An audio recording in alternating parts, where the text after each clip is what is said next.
नमस्कार दोस्तों, आज हम सीखेंगे अभ्यास पुस्तिका कक्षा 8वीं अध्याय 6 घन और घनमूल निकालना। इसका सबसे पहले पहला प्रश्न देखेंगे। पहला प्रश्न क्या है इसमें, 23 के घन में इकाई का अंक क्या होगा। 23 का घन, इसमें इकाई का अंक क्या है। घन मतलब किसी भी संख्या की घात 3 लिखना, मतलब किसी भी संख्या की घात 3 लिखना मतलब 3 को 3 बार गुने में लिखना। 3 का गुना 3 के साथ किया तो 3 3 9, 9 का गुना 3 के साथ किया तो 9 3 27। तो इकाई अंक में क्या है 7, इसलिए इसका ऑप्शन बी सही होगा।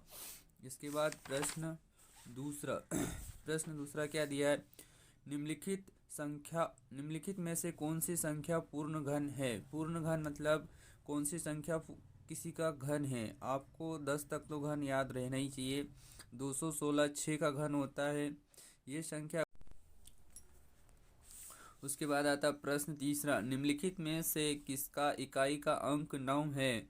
इकाई का अंक मतलब किसका घन करने पर इकाई का अंक 9 आएगा। जैसे 8 गुणित 8 अगर 3 बार किया तो 80 80 64, इसका इकाई का अंक 4 आएगा। 4 का गुना 8 के साथ करो तो 8 चौक 32, इसका इकाई अंक 2 आएगा। अपने को क्या लाना है 9। जैसे बी वाला ऑप्शन 9 गुणित 9 3 बार लिखा अपन ने तो 9 9 81, इसका इकाई अंक 1। 9 का गुना 1 के साथ किया तो 9 एकम 9, मतलब ऑप्शन बी सही होगा। इधर ऑप्शन बी में ब्लैक गोला करेंगे, इसमें भी ऑप्शन बी में ब्लैक गोला करेंगे। ठीक है। उसी प्रकार प्रश्न चौथा क्या दिया है, 100 के घन में शून्यों की संख्या। घन मतलब किसी भी संख्या की घात 3, इसको 3 बार गुने में लिखेंगे। 100 गुणित 100 गुणित 100, ये 2 जीरो, ए 2 जीरो, ए 2 जीरो, कितने जीरो हो गए 6।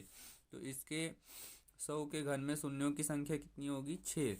उसके बाद आता है प्रश्न पांचवा, √3,000 बराबर है, मतलब ये 1000 का घनमूल निकालना है। अपन 10 गुणित 10 गुणित 10 3 बार करें तो 10 का घन होगा 1000 और 1000 का घनमूल होगा 10, इसलिए ऑप्शन ए राइट होगा। फिर प्रश्न छठवा क्या दिया है, 5 सेंटीमीटर भुजा वाले घन का आयतन याद कीजिए। घन का आयतन का सूत्र होता है भुजा गुणित भुजा, भुजा की घात 3, मतलब किसी भी भुजा को 3 बार लिखेंगे तो वो घन का सूत्र होता है। घन में प्रत्येक भुजा बराबर होती है, इसलिए एक भुजा अपने को 5 सेंटीमीटर दी है, इसलिए एक की घात 3, मतलब 5 को 3 बार गुणित में लिखेंगे। 5 गुणित 5 गुणित 5, 5 का पढ़ा 5 बार पढ़ा तो 25, 25 का गुना 5 के साथ किया तो 125 सेंटीमीटर। तो घन का आयतन कितना होगा 125 सेंटीमीटर।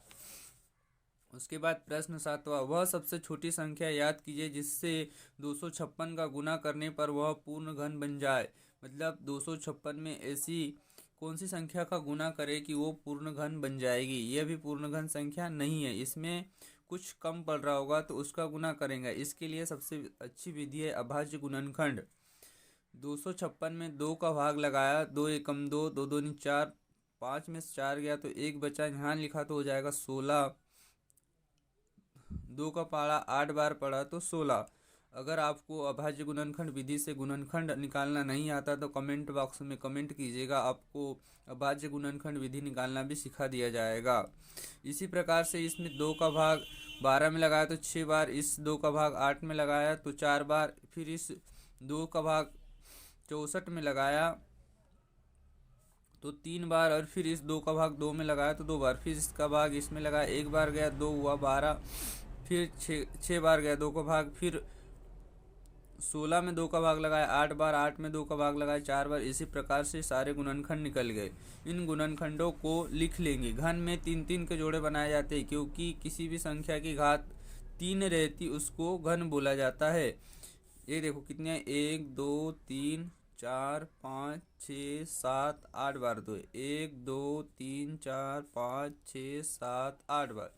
ये 3 का एक जोड़ा बन गया, इस 3 का एक जोड़ा बन गया, इसके साथ जोड़ा नहीं बन रहा है, इसमें कम क्या पड़ रहा 2, इसलिए इस संख्या में 2 का गुना करने पर यह पूर्ण घन संख्या बन जाएगी। उसी प्रकार से प्रश्न आठवां, वह सबसे छोटी संख्या याद कीजिए जिससे 192 को भाग देने पर वह पूर्ण घन संख्या बन जाएगी। 192 के फिर गुणनखंड निकालेंगे, इसमें भी 2 का भाग लगाए, इसमें भी 2 भाग लगाए, इस तरीके से भाग लगा लेंगे। जब सबसे पहले छोटी संख्या का भाग लगाएंगे, छोटी संख्या का भाग तब तक लगाएंगे जब तक कि वह जाएगा। अगर 2 का भाग नहीं जाएगा तो उसके बाद 3 का लगाएंगे, 3 का भाग नहीं जाएगा तो 4 का लगाएंगे। इस प्रकार अभाज्य गुणनखंड निकालते हैं। ये अभाज्य गुणनखंड कितने हैं? 1 2 3 4 5 6। 6 बार 2 2 और 1 बार 3 है, तो यहाँ 6 बार 2 2 लिख लेंगे। 1 2 3 4 5 6। अब देखो कितने जोड़े बन रहे हैं। ये 2 2 का एक जोड़ा बना, ये जोड़ा बन गया, इसका जोड़ा नहीं बन रहा, ये शेष बच रहा है 3। इसलिए इस 3 का भाग लगाने पर 92 ऐसी संख्या है जो पूर्ण घन संख्या बन जाएगी। जैसे देख लो। उसके बाद आता है प्रश्न 10वां। क्या लिखा है? 512 सेंटीमीटर की घात 3 आयतन वाले एक भुजा की माप याद कीजिए। किसी भी संख्या में इसकी घात 3 दी, मतलब ये इसका क्षेत्रफल दिया है। किसका क्षेत्रफल दिया है? घन का। किसी भी संख्या की घात 3 रहेंगी तो उसको क्या बोलेंगे? घन। तो घन का आयतन का सूत्र क्या होता है? a की घात 3, मतलब भुजा की घात 3।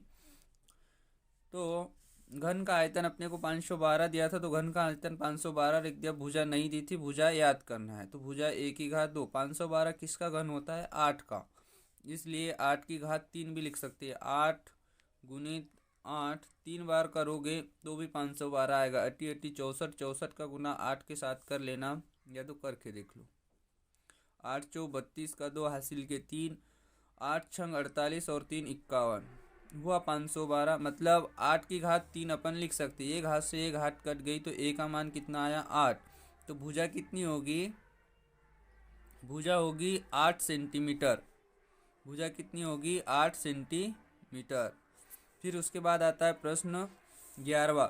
अभाज्य गुणनखंड विधि द्वारा 27,000 का घनमूल याद कीजिए। घनमूल कौन सी विधि से निकालना है? अभाज्य गुणनखंड विधि से। तो आइए अब अपन 27,000 का अभाज्य गुणनखंड विधि से घनमूल निकालेंगे।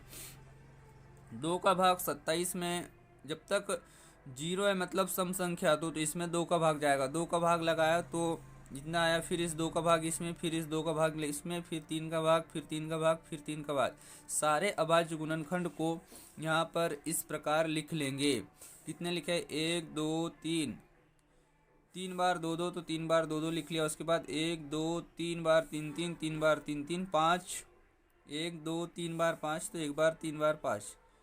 घनमूल में 3 3 के जोड़े बनाते हैं। इसमें ये 2 का एक 1 2 लिख लिया, इन तो जोड़े का 1 3 लिख लिया, इन जोड़े का 1 5 लिख लिया। अब इनका गुना कर देंगे। 3 2 6, 6 3 6 पंचे 30। तो ये 27,000 किसका 27,000 का घनमूल कितना है? 30। इसी प्रकार से प्रश्न 12वां। क्या दिया है? अभाज्य गुणनखंड विधि द्वारा 9,261 का घनमूल निकाले। इसी प्रकार से गुणनखंड विधि द्वारा घनमूल निकाल लेना और उन गुणनखंडों का 3 3 का जोड़ा बनाना और उसके बाद में उनका आपस में गुना कर लेना। इसका भी घनमूल निकल जाएगा। अगर नहीं बने तो कमेंट बॉक्स में कमेंट करके बता दीजिएगा, आपको इसका भी घनमूल निकालना सिखा दिया जाएगा। यहाँ पर जगह नहीं है इसलिए इसका नहीं बता रहा, आप कर लेना। नहीं बने तो कमेंट बॉक्स में कमेंट करना, आपको नोटबुक में हल करके बता दिया जाएगा। उसके बाद आता है प्रश्न 13वां। क्या दिया है? 0.05 का घन याद कीजिए।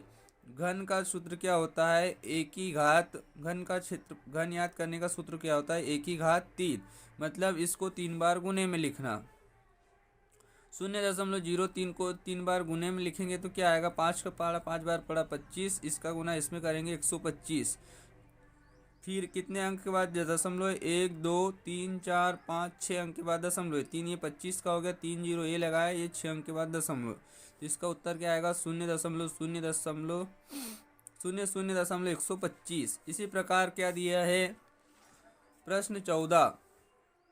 2 पूर्ण घनों का अंतर 189 है। यदि इनमें से छोटी संख्या का घनमूल 3 है तो बड़ी संख्या का घनमूल याद कीजिए। बड़ी संख्या का घनमूल याद कीजिए। ये क्या दिया है, ये वाला घनों का अंतर दिया है और ये घनमूल दिया है। तो 3 का घन क्या होगा, 27। 3 का घन कितना होगा, 27। ये छोटी संख्या या पता चल गई। अपने को अब याद करना है बड़ी संख्या। छोटी संख्या, बड़ी संख्या में से छोटी संख्या घटा देंगे तो उन दोनों का अंतर आ जाएगा, और अंतर कितना दिया है, 189। इसलिए क्या लिखेंगे, बड़ी संख्या माना दी नहीं है तो एक की घात 3 माइनस छोटी संख्या का घन को घटा देंगे उसमें से, तो एक की इसके बराबर से क्या आएगा, 189। एक की घात 3, इस 27 को इधर पक्षांतर किया, प्लस में था माइनस में गया, फिर इन दोनों को ऐड किया तो कितना आया, 216।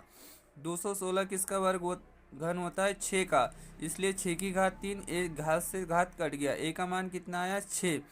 तो बड़ी संख्या का घनमूल कितना होगा, 6। बड़ी संख्या का घनमूल कितना होगा, 6। फिर प्रश्न 15, किसी घनाकार बक्से का आयतन 729 सेंटीमीटर है तो उस तल में वह जगह घेर रहा है। घनाकार, घन का आयतन क्या होता है, घन का आयतन का सूत्र होता है एक की घात 3। एक की घात 3 ये काय का सूत्र होता है, घन के आयतन का। आयतन का सूत्र होता है घन के आयतन का एक की घात 3। भुजा दी है कि अपने को ये घन का आयतन दिया है, मतलब एक की घात 3 बराबर से घन का आयतन कितना दिया, 729। 729 को ऐसा लिख सकते हैं कि अपन एक की घात 3, ये 9 का घन है एक्चुअली में, तो इसको 9 की घात 3 लिख लेंगे। एक घात से एक घात घट गई तो क्या आएगा, ए बराबर से कितना आएगा, 9 सेंटीमीटर। तो तल में कितनी जगह घेरेगा वो, 9 सेंटीमीटर। इसी प्रकार से अपना घन और घनमूल निकालना खत्म हुआ। कमेंट बॉक्स में कमेंट करके बताया गया वीडियो कैसे लगा। अच्छा लगे तो लाइक शेयर और कमेंट जरूर कीजिएगा। धन्यवाद।